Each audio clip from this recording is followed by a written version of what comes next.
સંસ્કૃતિ સમાજ સેવા ટ્રસ્ટ ભરૂચ દ્વારા ભારતીય દુલ્હન વસ્ત્ર પરિધાન ફેશન શો। ભારતીય સંસ્કૃતિમાં નારી માટે વસ્ત્ર અને શૃંગારનું ઘણું મહત્વ રહ્યું છે। નારીની સુંદરતા ભારતીય વસ્ત્રોમાં નિરખી ઉઠે છે। ભારતીય પહેરવેશને પ્રાધાન્યતા આપવા માટે સંસ્કૃતિ સમાજ સેવા ટ્રસ્ટ ભરૂચ દ્વારા ભારતીય દુલ્હન વસ્ત્ર પરિધાન ફેશન શો 2025નું આયોજન આંબેડકર ભવન ખાતે કરવામાં આવ્યું હતું।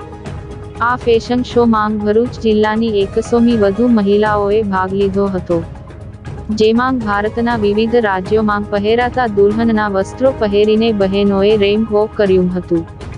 ભારતીય દુલ્હન વસ્ત્ર પરિધાન ફેશન શોના આયોજક તથા સંસ્કૃતિ સમાજ સંસ્થાન ટ્રસ્ટના સ્થાપક પ્રકાશભાઈ અને હેમાબેન પટેલ દ્વારા કાર્યક્રમની શરૂઆતમાં સંસ્થાનો પરિચય આપ્યો હતો। આ પ્રસંગે સંસ્થાન પ્રમુખ Anjaliben Dogra, secretary સીમાબેન Chudasama, project chairman શીલાબેન Patel અને સંસ્થાના સભ્યો દ્વારા કાર્યક્રમનું આયોજન કરવામાં આવ્યું હતું। આ સ્પર્ધામાં નિર્ણાયક તરીકે કૃષ્ણાબેન વ્યાસ અને શીતલબેન મહેતાએ સેવાઓ આપી હતી। મુખ્ય મહેમાન તરીકે સમાજ સેવિકા જ્યોતિબેન પટેલ, દીપા માસી, ઝાડેશ્વર ગ્રામ પંચાયતના ઉપસરપંચ મહેશભાઈ નિઝામા સહિતનાઓ ઉપસ્થિત રહ્યા હતા। સંસ્કૃતિ ટ્રસ્ટના સ્થાપક, પ્રમુખ અને જજ દ્વારા વિજેતાઓને ટ્રોફી તથા સર્ટિફિકેટ આપી તાજ પહેરાવી સન્માનિત કર્યા હતા।